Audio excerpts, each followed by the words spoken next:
Randonneurs confinés, troisième partie. Tout d'abord, un petit bonjour de nos amis Jean-Pierre et Chantal Richard d'Avrier, ainsi que de Catherine et Alain de l'Aiguillon, qui ne se laissent pas abattre. Eliane a changé de couleur, elle est passée du blanc au bleu cette semaine. Même chose pour Maurice, qui finit de peindre sa table pour l'été. Chantal a sorti ses pinceaux et profite du soleil de son balcon pour travailler. Quant à moi, j'ai repris les pastels, besoin d'un peu de couleur pendant cette période de confinement. Daniel, lui, au soleil, se repose ou médite. Et Marie-Bernard, auprès d'un très très beau genêt, en profite pour lire dans son jardin, pendant que Pierre consacre du temps à s'entraîner au Scrabble. Jean-Michel joue tout seul aux boules. Et Yvette l'a assuré, eh bien, il a gagné.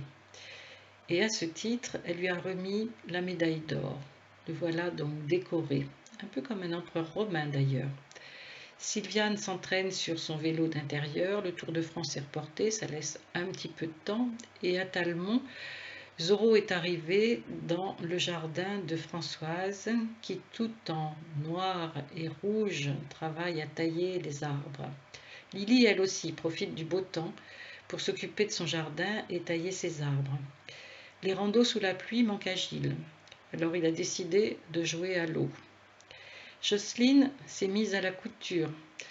À la voir, ça n'a pas l'air très très facile. Et Gérard cherche une sortie pour le confinement, un tunnel ou peut-être un trou dans le mur de son voisin.